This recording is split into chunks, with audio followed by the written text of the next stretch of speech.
am a little bit early, but why not? Why not just get in here and talk about Dragonlance as long as I can before I have to, deal with the rest of my life today. Thomas, thanks for joining live in the chat room, and I completely agree with you. There are tons more fans than have ever subscribed to this channel and are watching. That being said, I don't ever promote this channel. I've never once shared it on any social media platform or anything. I completely rely on viewers to support it.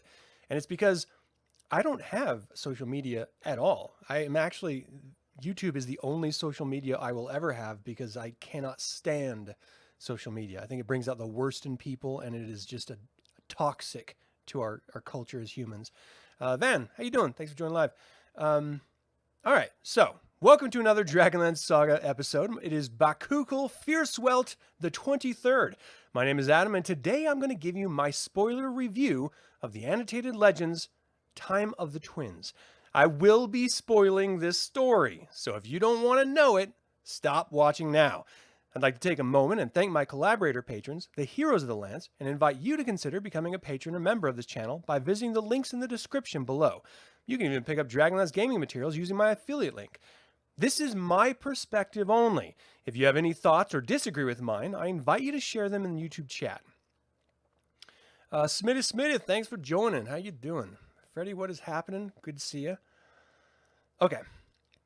The process of this, if you haven't seen these before in the past, I'm going to read my review, and then if you guys have any thoughts during the course of the review, throw them up in YouTube chat, and then after I'm done reading the review, I'll address your thoughts, and we'll just sort of do a little back and forth. Have a little bit of fun. It is Friday, everyone. Happy Friday. I hope you guys have a drink in your hand like I do. We'll talk more about that with Caramon in just a second, because I got some stuff to say about it. I really do. All right, let's dive into this. Book 1 is set up for the trilogy that follows. Raistlin wants to become a god, but he needs to be able to enter the abyss. He doesn't have the knowledge to do so yet, so he plans on traveling to the past to learn from Fistandantilus himself. He knows that he needs a holy cleric of good to willingly open the portal for him, and he considers Elistan, but alas, he's far too old and frail at this point. Krysania is the next best thing. So Raistlin uses his logic to play into her own sense of superiority and strength to try and eventually open the portal with him. Kidiara and Lord Soth visit Raistlin and try to get him to help them with their plans to rule Krynn, but he refuses, explaining that he could make her queen if they help him instead. Kidiara defies him for her queen, Takesis, and sends Lord Soth to kill Krysania. Krysania traveled to Solace to get help from Caramon. She is sure Raistlin has good in him, very intentionally Luke Skywalker, Darth Vader storytelling beat here, and seeks to present the information to the Orders of High Sorcery at Wayreth.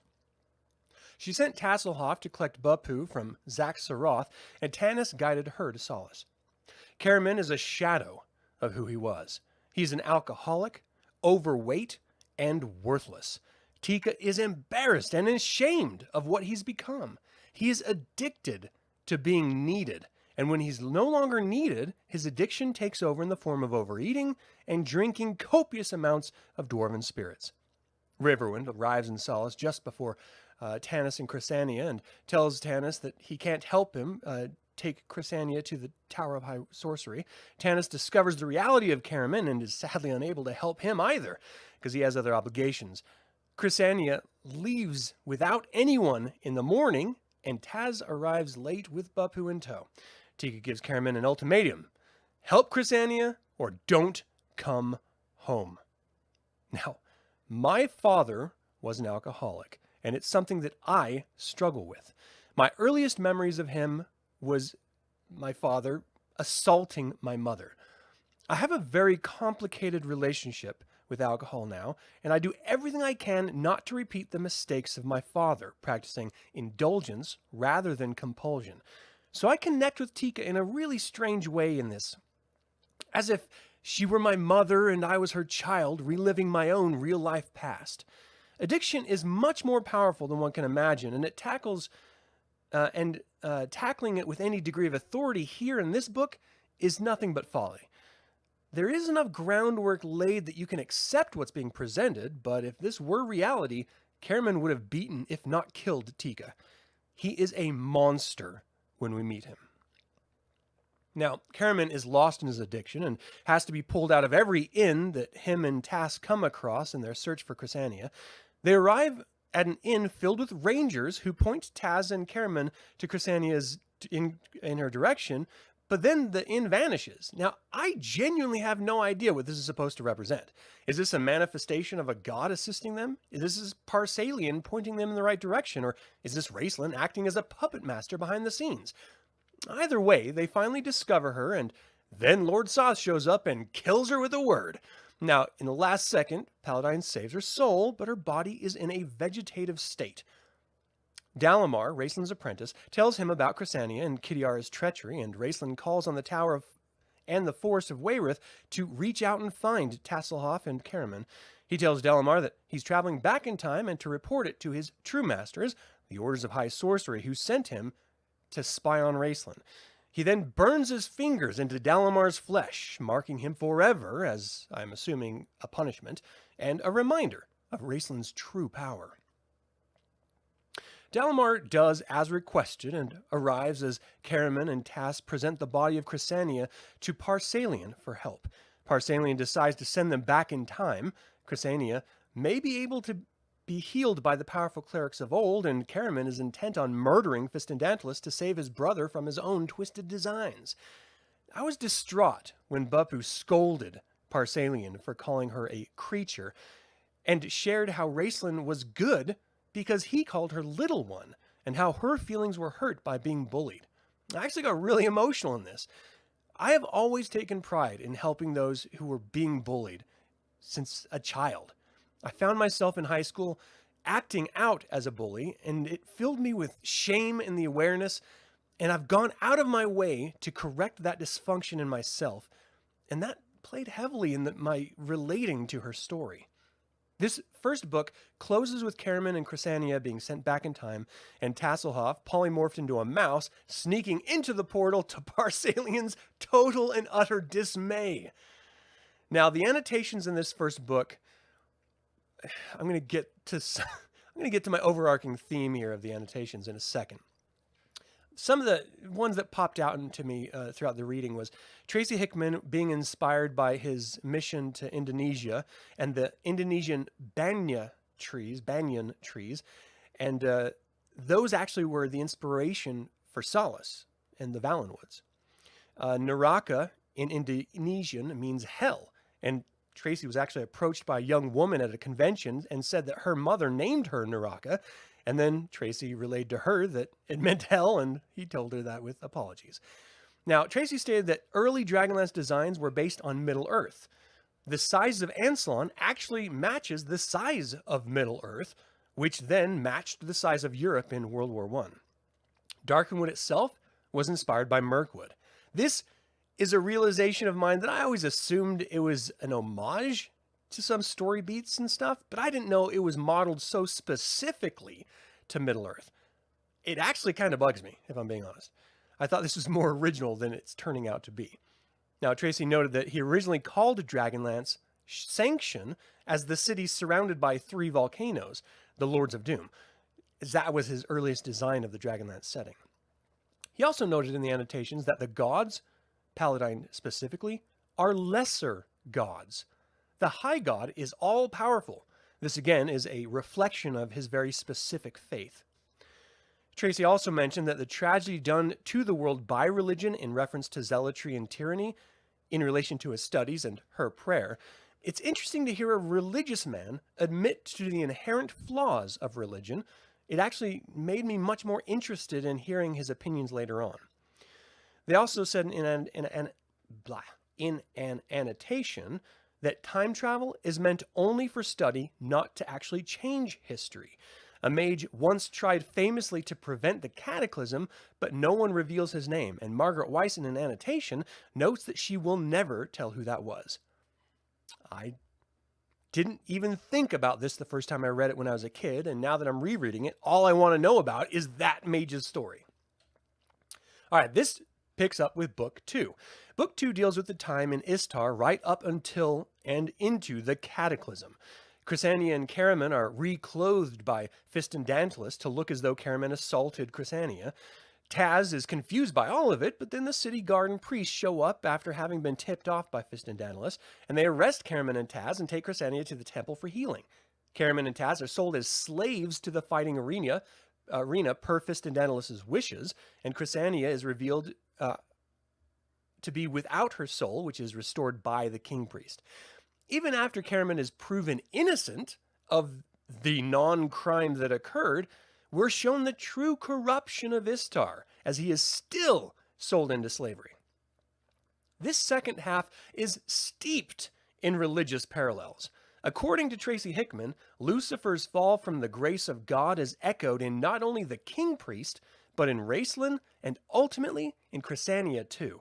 It is revealed that Raistlin killed Fistandantilus and took his place months prior, a massive anticlimactic move in my opinion. I would have loved to read more about that, and in my memory I actually thought I had read about it somewhere, and I was surprised at how little it was related in this book.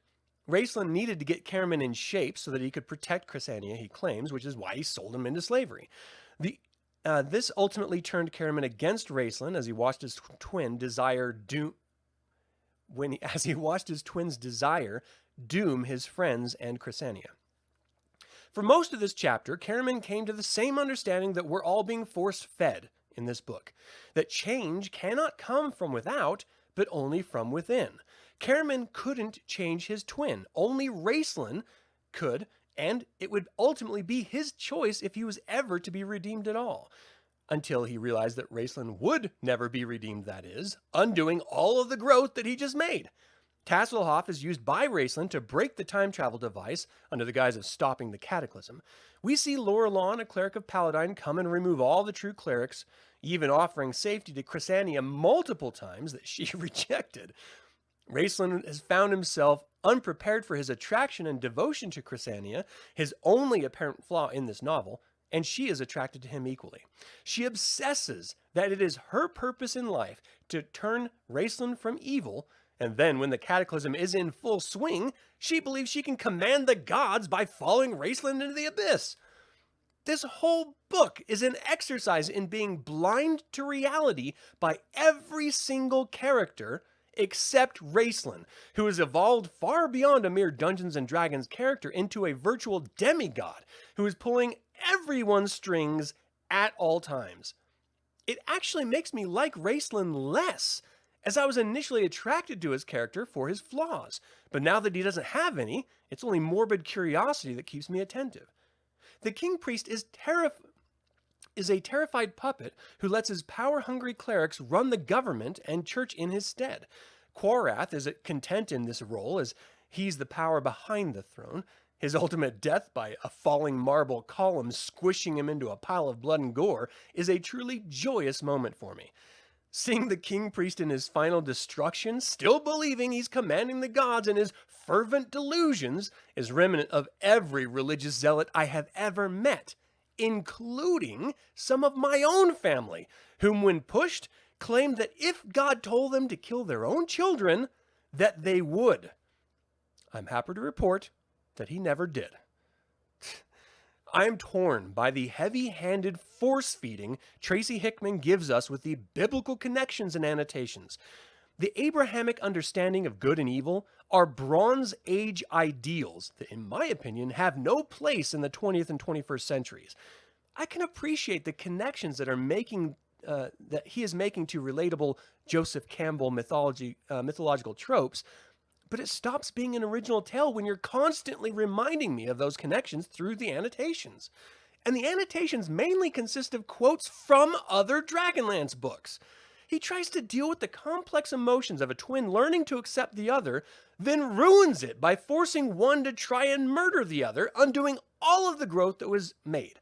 Caramon's journey from alcoholic to the acceptance of others' choices is truly admirable. I can't even help myself from siding with him in his desire to murder Raistlin near the end, but it doesn't feel earned. He knew who his brother was in the Chronicles. Why repeat that process again, then lead to aggression after acceptance? Now, the annotations in the second book are very rough, very religious, literally quoting the Bible, the Christian Bible in a lot of cases. Now, Belinda's, the king priest, he's referred to as the light bringer, which in Latin is translated as Lucifer, intentionally. The central theme of the Legends trilogy is choice. It cannot be forced from the outside, but only chosen from inside the individual. Tracy adds a log of biblical and religious connections to this trilogy, honestly more than I can appreciate, though I do enjoy the actual story itself. The language of magic is based on Indonesian, according to Tracy Hickman. He was a missionary in Java in 1976. Margaret had no idea how to save Taz at the end and was convinced that they just killed off their most popular hero. Tracy claimed to know exactly how to save Taz, so it wasn't that big of a problem. Ultimately, I do not recommend this annotated version to fans of this book. It only made me frustrated in the end and almost made it not my current favorite Dragonlance novel. And that is it for my review of the Annotated Legends Time of the Twins. Have you read the annotated version? Did you enjoy the reviews that I'm putting out here? Feel free to email me at info@dragonlance-saga.com or comment below. Let's see what you guys have to say, because I was really losing my mind with some of these annotations. It was just getting under my skin. You have to get Sunday off this week. 3-day weekend for you. Congratulations. That's fantastic. He has no backbone until the mid or so of the book. Yeah, Caramon doesn't at all. And in fact, he's turned around. You know, they try to, wordplay it through like it's been a couple months, and, he's turned around in a couple months. But addiction doesn't stop, I mean, they don't even reference it after that. And it makes me feel like they don't actually understand what addiction is. It's a disease that is always with you.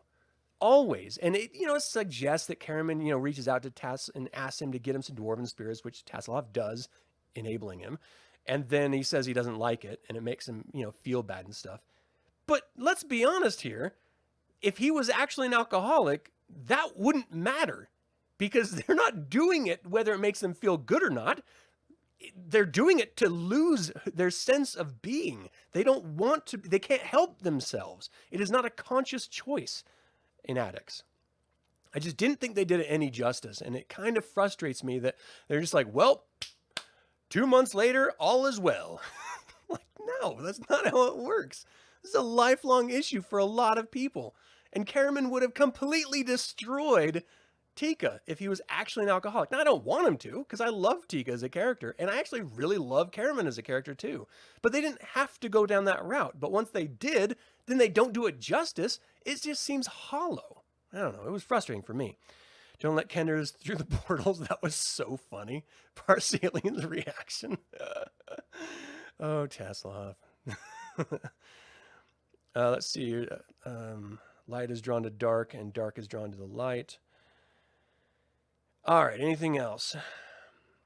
Okay, so, some of the most memorable moments in this Time of the Twins for me was the losing of oneself in Crysania.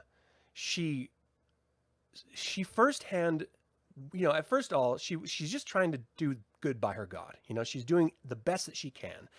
But then she's given an exact example, a perfect example of a tyrannical religious zealot, and who she actually is told by Laurelon that, you will never learn the truth of him through watching him, and yet she still chooses to stay and learn a lesson that she's already learned earlier in the novel. And then by learning it, she actually unlearns everything she learned already and then turns into him in her desire. It's so illogical. So I love watching her sort of struggle with her religious identity and then ultimately her fall in that. But to see her go to the place that she's witnessing the destruction of because of their perspective, to witness her go to that place makes no sense. Like, no logical sense at all. She's like, I will command the gods by going with Raistlin into the abyss. That is the key that I need to command the gods. You've lost your mind, bitch. I'm sorry to say, you've lost it. That makes no sense, not for your character arc thus far. It was a total stretch on the storyteller's part to have that be the reason. Unless she did fully lose her mind, in which case she would not be head over heels with emotion on Raistlin, which she is. You know, she would be a slave to her desire like the king priest is. It's like they're tiptoeing on two different sides with this character, and it just doesn't really make sense. It's frustrating because it sounds like I'm tearing the story down. I actually do really like the book. Right now, I said it was my favorite. It's probably not my favorite Dragonlance book that I've read and done these reviews for, but I do really like it. I love the gladiator scenes, especially, not necessarily the gladiator fighting in the pit, but the ecosystem behind it. You know, there's really heavy play into the WWE, WWF. I grew up watching The Ultimate Warrior kick ass every time he got tore down. All he had to do was grab the ropes and just shake them for a minute, and then he like regenerated energy or something. It was really funny to watch, but I loved it as a kid. I love the drama of, you know, these sort of hero and villain caricatures that the wrestlers take on, and it's just played in through history with you know, gladiators in our own, you know, Roman history of our own Earth. So I love that part of it. You think the underlying message of the books was sometimes the worst things that can happen is victory. Everyone in the book achieved their goals and it destroyed them. Well, in this first one, no one achieved any of those goals yet. Like, no one. Caramon came back to kill Fistandantilus. Then he realized it was Raistlin. Then he realized he could accept Raistlin. And then he realized that he wants to kill Raistlin. Totally all over the board. Doesn't make any sense, but he never killed Raistlin. Crysania came back to convince Raistlin that there was good in him and she could turn it. She failed in that. Tasselhoff came back because he wanted to protect Caramon. Totally failed in that. Raistlin is the only one that has done anything with total autonomy and justification. All of the king priest failed. All of his priests failed. The gladiator, well, he was a great character too. The dwarf, it was Arak, and his ogre companion bodyguard was Rag. Even he failed. So just rough. Yeah, you're right, Thomas. Raistlin hits on the point that the gods can't remove suffering. Yeah. And that's another thing, you know, this book is forcing these like really archaic tropes of choice and good and evil. And like there's this inherent nature in mankind that is drawn to darkness, but you can overcome it by choice. And that's just not realistic. There's no black and white in life. There's only gray in circumstance. As good as it'll ever get is gray in circumstance. You can make positive choices in the moment, but that doesn't make you a good person overall. Everyone has dark little secrets that they do, you know, that they have hidden. Little moments of shame that help shape them in their lives. You know, victories that they can reflect on that bring them joy. There's no such thing as good and evil. You know, that's a child fable. It drives me crazy that there's this by grown adults, this hyper focus on those two tropes. But I get it. It's a fantasy book. What are you going to do? You need good versus bad. You need good versus evil. And so I can still appreciate it, even if I totally disagree with the notion in real life that Tracy Hickman is constantly saying is real life. And here's the worst part about any religious person. And, you know, he's Mormon. I have a Mormon background with my family. And so I understand that if they get an opportunity to slide in a sales pitch, they're going to do it. It's like being invited over for dinner and it turns into a pyramid scheme pitch. Like every Mormon will always slide in a sales pitch for their religion. They just can't help it. And especially since Tracy's an ex-missionary, it's in his DNA, you know, to slide it in. And that's what he's doing in these annotations. And I wouldn't even bring it up. It wouldn't even be an issue, except that he won't stop talking about it. It's crazy. It made me not want to read the other two books in the Annotated Legends, just pick up my regular novels and read those. Because sweet hell, sweet hell, it is annoying to constantly read biblical passages in a Dragonlance book. It's just like, I would never pick up the Bible and read it. It has some fun, entertaining, bloody as hell and raunchy stories in it, but it's just not my cup of tea. I wanted to read Dragonlance. So anyway, That's okay, Thomas. No one has to agree with me. I'm just giving you my opinion. You totally don't have to agree with anything I say. If you're a religious individual watching this, more power to you. I'm not trying to shut you down. I'm just trying to give you my opinion and why I give this review the way I do. So that's really all it is. Well, that's all I had. Thank you guys so much for tuning in and for your back and forth in the chat room. I love this part of this channel, is the back and forth when we get to talk about Dragonlance in a respectful way, just celebrating this this wonderful campaign series.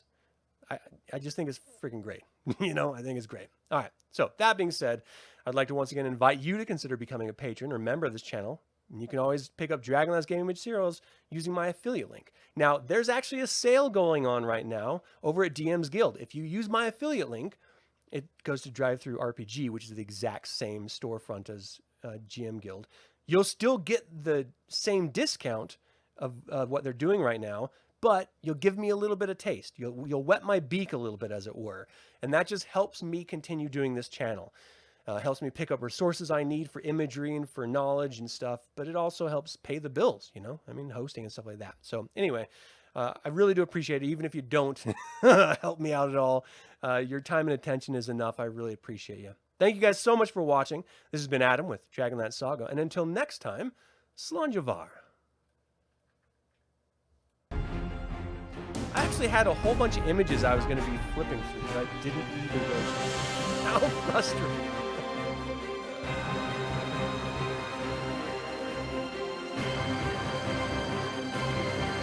You got it, South.